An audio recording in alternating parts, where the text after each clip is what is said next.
अच्छा, हम डिटेल में बात करेंगे। कल फाइनल है जी बाबर आजम 11 का, और हैदराबाद जिन्होंने बड़ा अच्छा कमबैक किया है जी उनका जी। हैदराबाद वो टीम है, सबसे पहले हैदराबाद की बात करेंगे। वो टीम है जिसने इंडिविजुअली अच्छा खेला है। इनके कभी उस्मान खान ने आके परफॉर्म कर दिया, कभी मैक्सवेल ने आके परफॉर्म कर दिया, कभी बॉलर्स ने आके परफॉर्म कर दिया, कभी लाइक इस तरह से चीज़ें हैं। आप ये कह लें कि टीम वर्क ज़्यादा शो हुआ है। ठीक है, अब दोनों टीमों की वीकनेसेस एंड स्ट्रेंथ्स की बात कर लेंगे। तो सबसे पहले जो मुझे लग रहा है, हम लोग बात करेंगे हैदराबाद की। तो हैदराबाद के पास ये मोमेंटम है, they don't have anything to lose. जैसे वो आए 4 आउट ऑफ 4 जो हारे हुए थे, उसके बाद अगर वो अल्लाह रहम करे, अल्लाह करे जी सॉरी अगर ये हार भी जाएं, बाबर की टीम जीत जाए अल्लाह करे, तो they have nothing to lose. उन्होंने कहा ठीक है यार, नई टीम थी, नई फ्रेंचाइज थी, we are the new captain, new owner है जी, सब कुछ नया था, बट स्टिल हम लोग फाइनल में गए। Final is a very big deal यार। आपने चार हारे हुए थे मैच, फिर आपने किस टीम को नहीं हराया? आपने इस्लामाबाद को हराया, आपने मुल्तान को हराया, आपने जो है वो अच्छी टीमों को हराया, आपने कराची को हराया, कि अच्छी आपने एक फ़ाइट दी है। तो उनको तो भाई ये प्लस पॉजिटिव पॉइंट जाता है। क्यों? तो प्रेशर किसके पास है? बाबर आजम के ऊपर जाता है, बिकॉज इज़ अ ब्रांड, और ऑब्वियसली बात है माशाल्लाह फॉर्म में भी है, तो we are expecting a trip 300 as well in final. But let's see अभी क्या होता है। तो अभी हम लोग बात कर रहे थे जी कि यहाँ मैचेस की, जो मैच है उसके ऊपर जो है, जो वीक स्ट्रॉन्ग पॉइंट है जी, वो ये कि हैदराबाद के पास कुछ भी लूज़ करने के लिए नहीं है, तो वो तो जाएंगे जी, मार धाड़ करेंगे। लेकिन इनकी अगर हम लोग देखें ना, जो स्ट्रॉन्ग पॉइंट है इसके अलावा, वो ये कि इनका मास ताकत एक अच्छे टच में है, लेकिन मास ताकत भी यार वो छुट ली है, चली चली नहीं थे, फिर उड़ गई। तो बाकी उनका मेन जो बंदा है इसमें वो उस्मान खान है। उस्मान खान को वो जिस पोजीशन पे दे रहे हैं पिछले 3 इनिंग्स के अंदर, उस बंदे ने करके दिखाया। और कल भी डर जो लगेगा मुझे उस्मान खान से लगेगा। और नीचे कुशाल पिरेरा ने भी एक अच्छी इनिंग खेली हुई है, लास्ट इनिंग भी बेहतर थी उनकी। बट मेन जो थ्रेट है इस टाइम पे वो है जी आपका मास ताकत, ग्लेन मैक्सवेल। क्योंकि मैक्सवेल बड़े मैच का प्लेयर है जी, बड़ा मैच है, कुछ कर सकता है। और तीसरा जो है मेरे लिहाज से उस्मान खान थी। चौथा मुझे कुछ इतना थ्रेट लग नहीं रहा। कोई एक्स्ट्रा ऑर्डनरी स्पिनर इनके पास नहीं है, कोई एक्स्ट्रा ऑर्डनरी बॉलर इनके पास नहीं है, तो बॉलिंग इनकी वीक है मेरे लिहाज से। तो बाबर आजम 11 को ये चाहिए, बाबर 11 को ये चाहिए कि शेरों की तरह खेलें जैसे उन्होंने खेला है। गो फॉर द किल। देखिए, अगर आपको पहले बैटिंग मिल गई ना, तो आपने इनकी माँ बहन नहीं कर देनी, इनके आपने मार मार के ना ज़रा हुलिया बना देना इन लोगों का। इसमें जी बात हो गई हैदराबाद की स्ट्रॉन्ग पॉइंट की जी। और वीक पॉइंट क्या है जी कि आपका मिडिल ऑर्डर वीक है।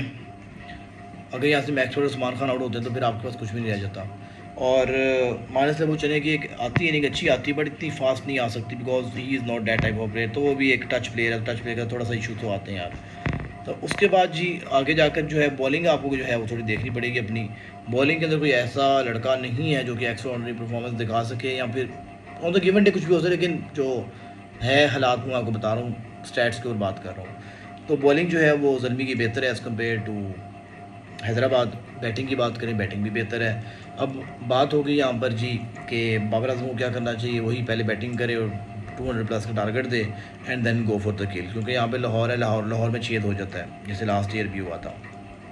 अच्छा, अब यहाँ पर जो है दूसरी चीज़ ये है कि आपके पास लाहौर के पास, सॉरी हैदराबाद का एक और डिसएडवांटेज है कि नहीद राना वापस आ रहा है। नहीद राना से लाइक ज़ल्मी के ऑनर ने, जवेद अफरीदी ने रिक्वेस्ट की जी, मेहरबानी आपकी कि आप भेज दें जी राना साहब को वापस। राना साहब वापस आ गए जी, और एक मैच खेलेंगे और इंशाल्लाह ट्रॉफी जितवाएंगे, अपनी टीम और साइड पे हो जाएंगे। अब यहाँ पर हम लोग बात करेंगे जी स्ट्रेंथ की। तो सबसे बड़ी जो स्ट्रेंथ है ना इस टाइम पर ज़ल्मी की, वो है बाबर आजम द कैप्टन। माशाल्लाह माशाल्लाह अभी तक ज़ीरो पे आउट नहीं हुआ इस टूर्नामेंट के अंदर, एंड आई डू बिलीव कि कल भी नहीं होगा इंशाल्लाह। कल भी अगर एक बड़ी इनिंग आती है बाबर आजम की तरफ से, तो वो उसको इंटरनेशनल के अंदर हेल्प करेगी इंशाल्लाह। और ये जो है अपनी कैप्टनसी में जब कैप्टनसी कर रहा होगा तो वहाँ पर उसको हेल्प मिलेगी। मेरी ये दुआ है कि बाबर आजम पहले बैटिंग करें और फिर देखते हैं क्या होता है। अच्छा जी, उसके बाद जी एक चीज़ ये कि सबसे बड़ा बूस्टर बाबर आजम है, दूसरा सबसे बड़ा बूस्टर है हारिस की इनिंग्स। अगर हारिस यहाँ पे 40-50 की इनिंग ब्रिस्क खेल जाता है तो फिर इजी मॉल है। फिर उसके बाद कुशाल मेंडिस है, वो भी चिल चिल मारता है जी, वो भी कर लेगा इंशाल्लाह इंशाल्लाह। तो उसके बाद फिर अब्दुल समद आ जाएगा। लेकिन हाँ, एक नेगेटिव पॉइंट है, सुफियान यूसुफ, साइम कौन सा यूसुफ है जी, फरहान यूसुफ को बैटिंग कम मिली हुई है, इफ्तिखार को बैटिंग कम मिली हुई है, अब्दुल समद को बैटिंग कम मिली हुई है। अगर अल्लाह रहम करे यहाँ तक बारी आती है तो काम ख़राब हो जाएगा, फिर ज़ल्मी स्टैंड नहीं कर पाएगा। और ये फाइनल है, फाइनल में क्लैप्स किया हुआ, दोबारा आप नहीं कर पाओगे रिकवर। पहले तो रिकवर कर लिया था आपने। यहाँ Bracewell is a very good player, बड़ा अच्छा ऑप्शन है मिडिल ऑर्डर में होना इसका, लेफ्ट हैंडर है और ये अच्छी इनिंग खेल जाता है।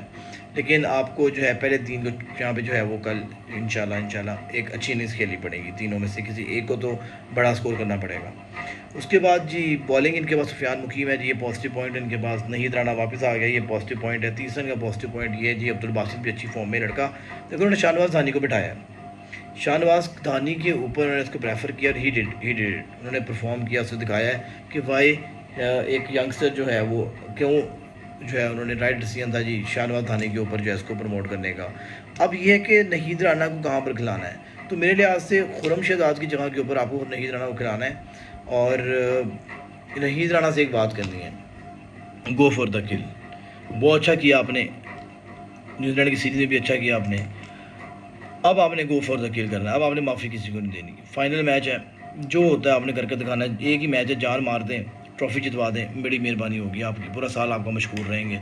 अगले साल आपको और बड़ी पेमेंट के साथ जो है साइन इन करवाएंगे, साइन अप करवाएंगे PSL के अंदर इंशाल्लाह। तो नहीद राना की जो मुझे लग रहा है कि जी जो वर्थ है वो बढ़ेगी। ऑब्वियसली बात है, ये अच्छी बॉलिंग करेगा इंशाल्लाह कल के दिन। तो ये जो है सारी स्ट्रेंथ है जी बाबर आजम 11 की। और इसके अलावा ये है कि बाबर आजम को वही बात है, स्कोर करना पड़ेगा बड़ा एक। फिर अगर तो 100 आ जाता है तो जी नेक्स्ट लेवल है, फिर तो क्या ही कहने बाबर आजम के।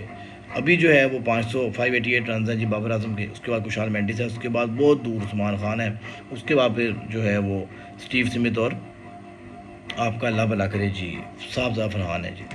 साहब ज़ाफ़रान की एक इनिंग कम है और स्टीव स्मिथ की एक इनिंग ज़्यादा है। तो ये हालात है जी सारे जो मैंने आपको बता दिए हैं। अब जी यही दुआ है जी कल जो है वो बाबर आजम की टीम जो है ट्रॉफ़ी जीते और लिफ्ट करके ट्रॉफ़ी दिखाए और हम लोग भी खुश हों इससे, because Babar Azam is someone who deserve this trophy badly.